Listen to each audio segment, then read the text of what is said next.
Major funding for these broadcasts has been provided by grants from New York Community Bank, AmTrust Title Insurance Company, Perfect Building Maintenance, M&T Bank, Customers Bank, Marks Paneth LLP, Ariel Property Advisors, Sterling National Bank, Capital One Bank, Collins Building Services, Meridian Capital Group.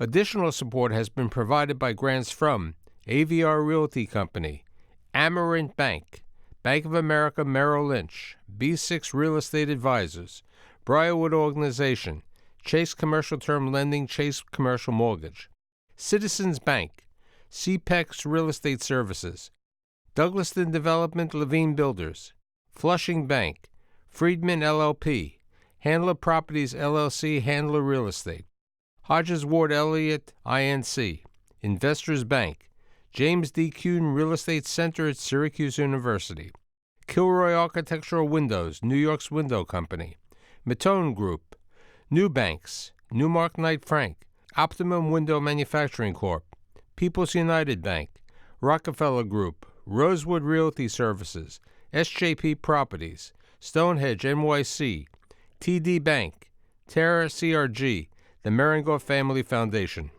and these friends.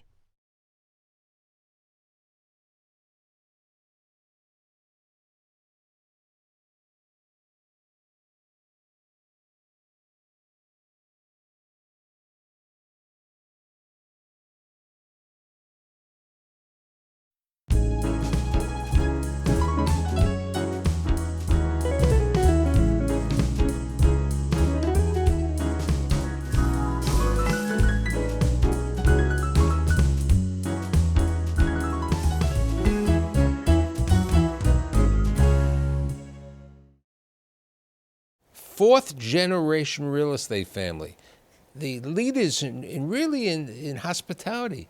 So today I have the two members of the fourth generation of the Corman family to tell the history of the Corman family of Philadelphia and to tell their life stories. I have Brad Corman and I have Larry Corman, co-CEOs of Corman Communities. So tell me about Russia, going back to the initial time in 1882 or something like that? We found out that the heritage of our company, where we provide furnished housing for people in between homes, actually emanated from Russia, from our great ancestors.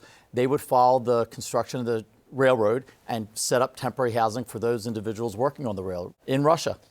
How'd they come to America? I think my great-grandfather's father was friendly with the Tsar, or somebody friendly with the Tsar, and told him it was time to get out. In 1901, he got on the boat, and he ended up in New York, and he was sweeping floors in a dress shop, met a lady that he had corresponded with while he was in Russia, in Philadelphia. Never thought he'd end up in Philadelphia. He got another job sweeping floors in a dress shop.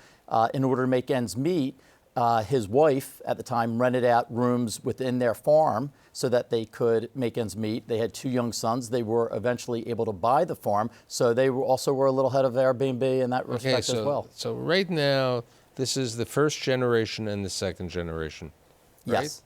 Well, the first generation was our great-grandfather, and then his children were second generation. Okay, and what the second generation do? What kind of business were they in? Because they were also building in the Philadelphia area, right? They were. So they grew up on a farm and really had the work ethic of farmers. They were up early, they worked all day, they did their chores, they went to school, and then when they started working with their father, our great-grandfather, they actually would work during the day and they would go to school at night at Drexel University and put themselves through school as they were developing their expertise as engineers, architects, and really the building bug hit them and their father all at the same time. So what happens next?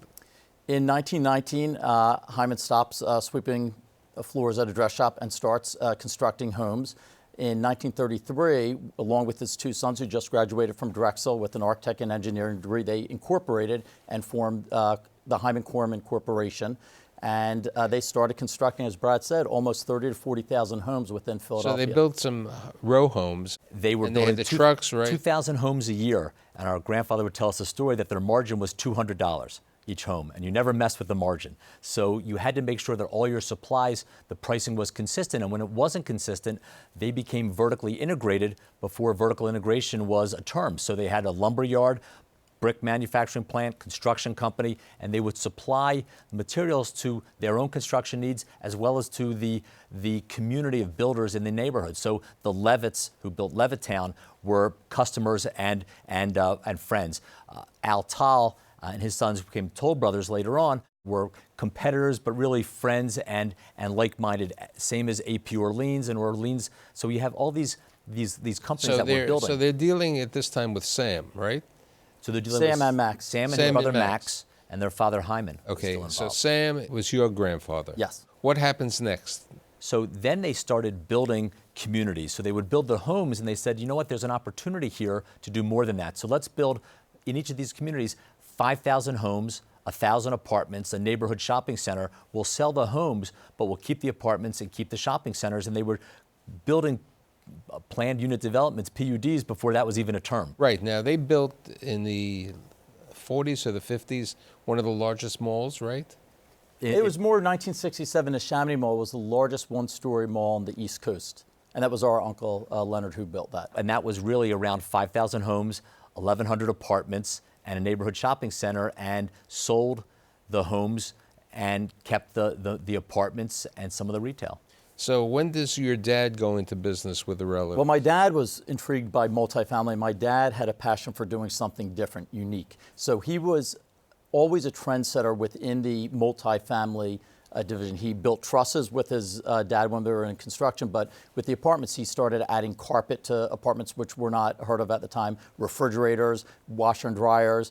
He was the first to really do fitness centers that were open around the clock. But his real innovation came in 1966 when he and his father were building their first high-rise in Center City, Philadelphia. The building is cylindrical Right. in Center City, Philadelphia, on the Benjamin Franklin Parkway next to the Basilica, Right. St. Peter and Paul.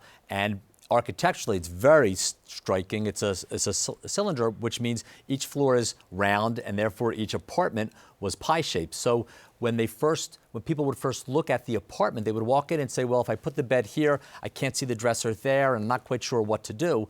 And We actually kid that. I don't think in 2019 Philadelphia is accepting of a pie-shaped apartment. So back then in 1966, they certainly weren't. And the story goes that Colonel Kroll asked my grandfather how things are going. He said, not so good. People in Philly don't want this. Colonel Kroll told his congregation the story, said if you need anybody looking for an apartment. A couple months go by, he asked my grandfather how things are doing, and he said it's doing great. And what my grandfather didn't know is my father recognized an unmet need between the daily stay of a hotel and the annual lease of an apartment, because people came in and said, well, we'll take your model, but we just want it for 3 months. And he recognized that there was this untapped market and started renting out the apartments on a monthly basis. The Cormans were really the first people He pioneered the furnished apartment. Furnished apartment and the extended stay. yeah, well, 50, exactly, because back then you had two options. You had three options. You could buy a home and stay there forever. You could stay in a hotel for a day or two, or you can rent an apartment with no furniture for a year. But there was nothing in between. And for our father, he looked at it and said, well, what if someone has a need and it's less than a year, but they need more space than a hotel room? How do we satisfy it? No one else is doing it. Let's go ahead and do it. Let's furnish a couple floors, see how it goes. And it started going really well, and people weren't quite sure what to do with it. How do I price that if there's going to be more vacancy? Well, there might be more vacancy, so our rate has to be higher. And there might be more wear and tear on the furniture, so our rate has to incorporate that. So that to him is math. My father's very good at math. So he could figure out how do I price in the risk, how do I price in vacancy, how do I price in furniture, and provide a need that no one else is competing with. And that's what he did. There's still some team members that were involved then that are involved today and talk about how somebody asked for housekeeper and somebody asked for a TV, or how about something to do the dishes. And it really evolved. Let's talk about Rocco, how Rocco got involved. So my dad had this vision again of creating an all-suite luxury hotel from the same building, and he met with the people at Hilton, Marriott. Nobody shared that vision, but he heard that this gentleman, Sir Lord Forte of Truss House Forte from London, the highest end hotel operator in the world, was coming to New York. He got an opportunity to meet with him, told him his idea, told him about Philadelphia, and he loved the idea. And they took the Plaza Apartments and created the Palace Hotel. And he did it with one of his friends who was a lawyer at the time and became one of the top interior designers. And they created something very special. And when Live Aid came to Philadelphia, we had a Four Seasons in excess. They all stayed at the Palace Hotel because of Truss House Forte. What about the Franklin Hotel? The Franklin is a property that we own in Philadelphia today. It was the Benjamin Franklin Hotel, built in the 20s, designed by Horace Trumbauer, on the site of the original Continental Hotel where President Lincoln had given his second inaugural address before he walked down to the Liberty Bell and rang the bell. That was, at the time, in the 20s, it was a 1,200-room hotel, one of the 5 largest hotels in the country, that we purchased about 8 years ago, and it was converted back to apartments and medical office, so a different feel, but again, doing furnished apartments there. And what's interesting, what our father did 50 years ago is he really was the first person who brought hospitality into the apartment space. It wasn't that you just rented an apartment, you got a key, and you were on your own. It really was, how can we make your experience really something more than just an empty room, really a lifestyle. And he started that a long time ago. Larry and the team have taken it to the next level, but he really started something different. So let's talk now about the next generation, the 3 of you. Yeah. Your brother Mark isn't with us. You're the oldest. Yes. Okay? And there's 14 months between the 2 of you. Yes. Okay, let's talk about a little bit about your life. And as you were saying, at the age of 2, you had this There were 2 things. That one is, I always knew I wanted to work with my dad, and I always wanted to be in property management. In the middle of the night, Brad and I shared a room. He'd wake up the next morning. I'd change the beds over. I moved the dressers over. I wasn't a big sleeper, so I was always passionate about design and furniture and going to the properties with my dad. 1, to be with my dad, but 2, they had fun playgrounds at the time. It was brick, it was mortar, it was all that part of it. So I always was interested in that idea of it. When we moved our home and worked with Louis Kahn, I really got intrigued by For my architecture. audience, not everybody knows who Louis Kahn is. He's one of the foremost architects of the 20th century, and the very last residential commission he did was our home that we moved to in 1973. Right. You're living in the home now. With Yeah, we've been there 46 years, the house, and I've been there 20 years. So there's 14 months between the 2 of you, and what about your brother Mark? He's 3 years younger than me. Okay, so he's truly the baby. He's the baby. So let's talk about the Corman brothers growing up, who also, all 3 of you went to Duke? Yes. Okay. We did, undergrad, yes. Which is interesting because the roots go back to Drexel.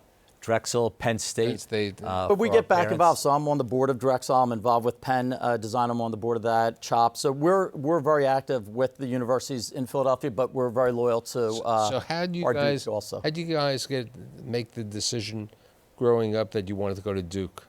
I also knew at a very young age, and if I tell you the honest truth, is our cousin's best friend was one of the top football players, top athletes, and I remember him telling my cousin that he loved Duke because beautiful surroundings, good football program, and beautiful girls. So I remember that sticking in my head at 7th or 8th grade, and I always liked this idea of going to Did he talk Duke. you into it? Well, see, he was going, so then my senior, I was down to Duke and Williams College in Massachusetts, which was beautiful. And I went up there on an April day, and there was snow on the ground, and it was very nice.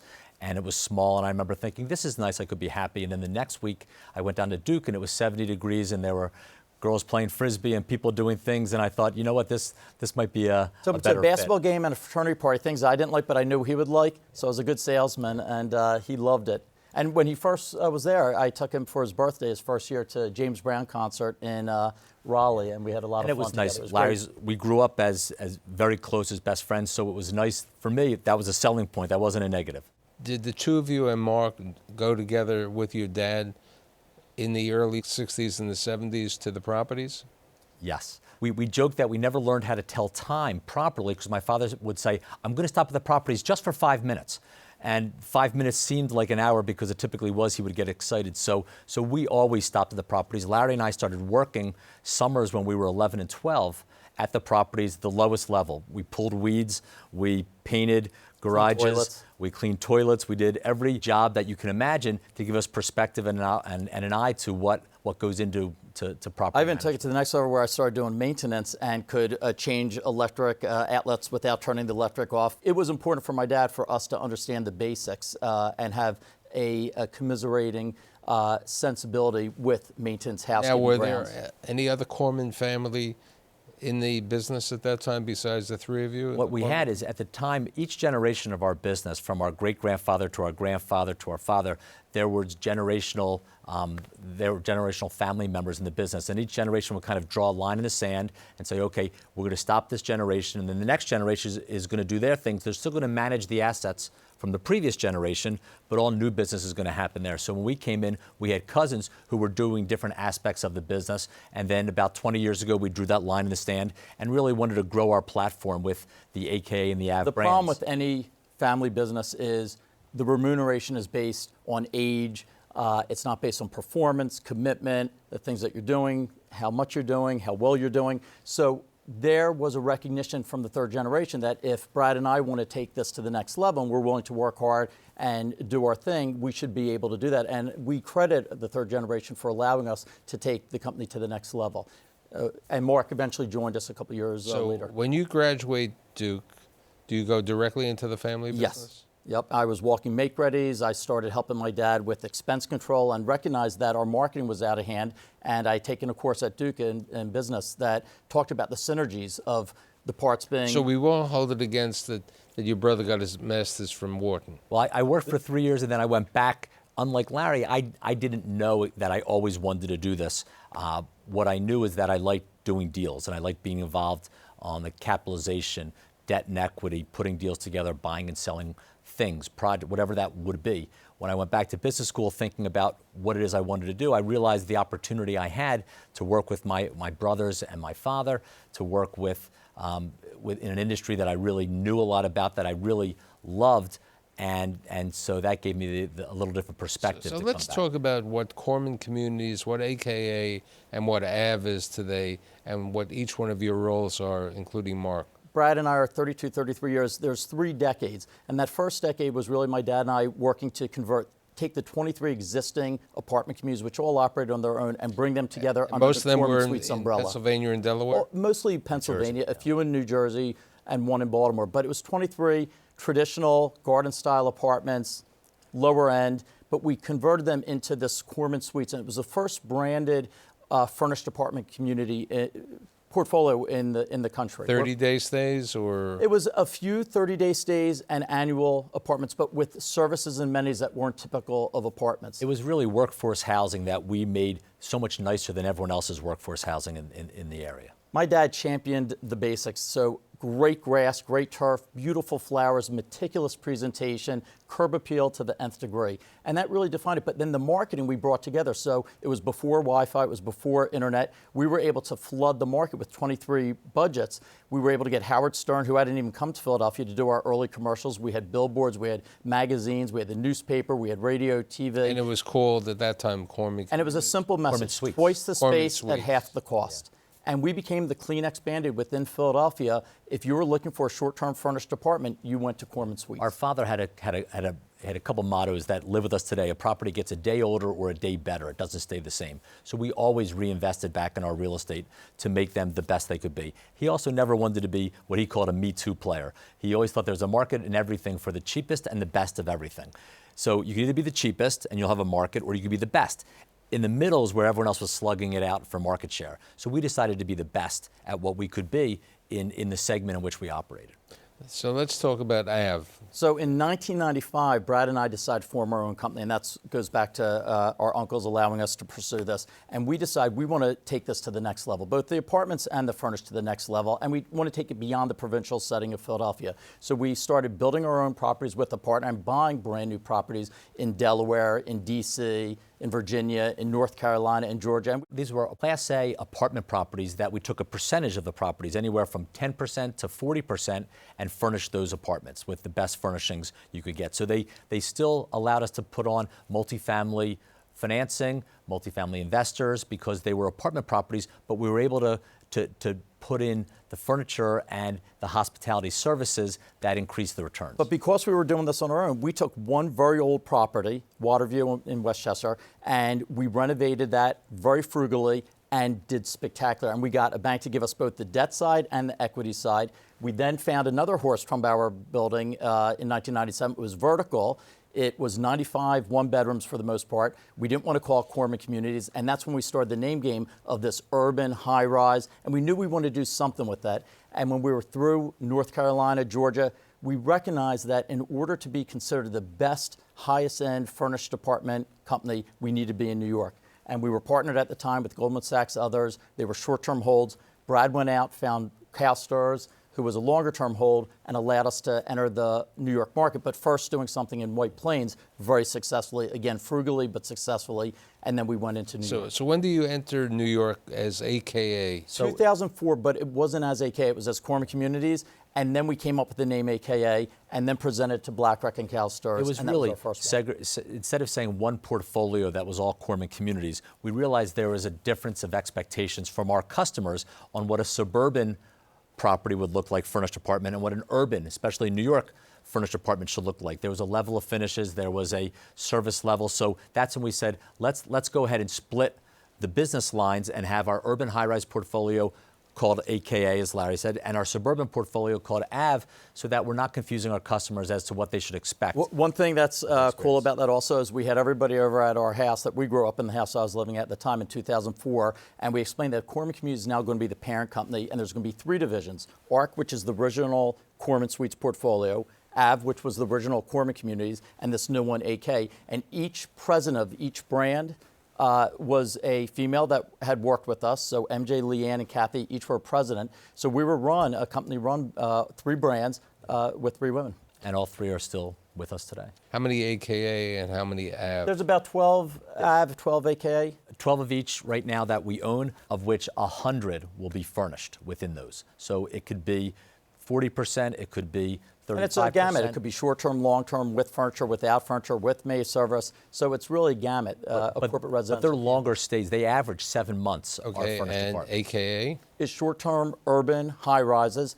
In Some general, about are 95 some are residents hotels per. and certain They're are- not hotels, they're hotel residences. So what we do is Brad and I identify condominiums, and we buy the condominium for maybe 75, 80% of the value. We furnish it with some of the top designers, in that case, Meyer Davis, our in-house design team, Nicholas Cardone and his team, and we create services and amenities unique to somebody staying 2 weeks to 3 months, what they would need, whether it's for wellness, and as Brad said, that ethereal essence of calm. So now the AKA brand is in California, Washington, D.C., and London. We always envisioned AK to be a global brand, so we started with New York as our home. We're now in London at Marylebone. We're in Beverly Hills and West Hollywood, so that took us both national and international. Now you've also gone into the management business in Philadelphia. We partnered with Brandywine Realty Trust at AKA University City, University of Pennsylvania, Drexel University, Children's Hospital of Philadelphia, and it's a 900,000-foot building where the top 20 floors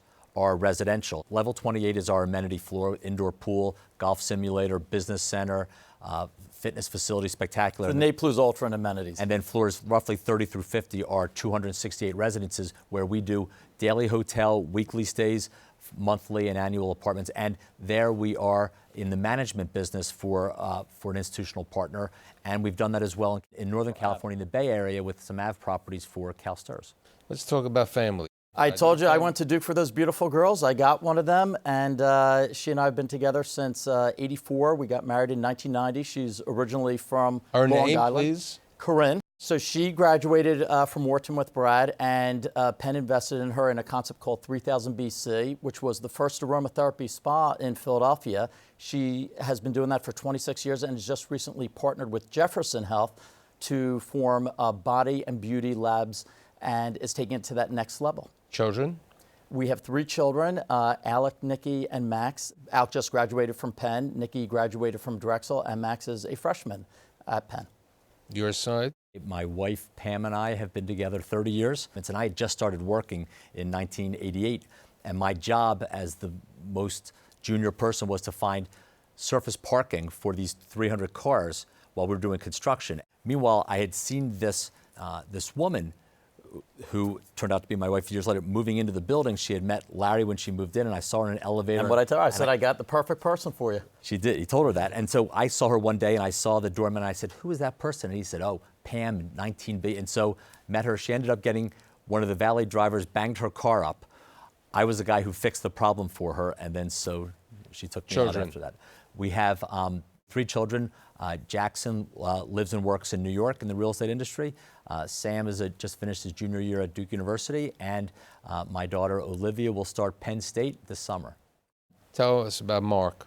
Mark, our younger brother, is 3 years younger than me. Mark's president of our commercial division, where we do shopping centers, office buildings, and the retail spaces within the AKA and AV portfolios. He also is heading up new development for our AV portfolio, the new construction entitlements process. He is one of our favorite people and one of our best friends. And Dad is still active? Dad is still active. He is, especially with philanthropy. That is his passion. Every day in the office, he gives us great perspective on everything. What Larry and I do, he did both ends of it. And our partners love him. They adore him. With Manna, with Project Home, with Jefferson. To him, it's very clear. He wants to feed people, educate people, and house people. He is that person who would literally take the shirt off his back. So will the 5th generation join the business? I think so. My oldest son for sure is very interested in the business. He's working there now. My middle son shows a lot of interest. My daughter, I don't know. It's too young. To be determined. My 2 boys want to save the earth, so they might get more involved with what my dad's doing. But they are interested in what we do. And my daughter has started her own little clothing line, and she's helping us with some of the stuff also. And Mark's kids? Mark's kids, I don't know. They're younger. So we'll see. But I can tell you one of the great joys of my life and Larry is we get to do all of this, have these careers with our siblings, with our We all live a block away from each other. We're all best friends. We're all different. And you know what? It's a great family who's been giving back to the community, going back to your great-grandparents, okay? Always helping out. And I'm so happy that I've been able to tell the story of the Corman family. Thank you so much, Michael. We adore you. We appreciate it. Thank you. And this was our big brother when we first came to New York and still is.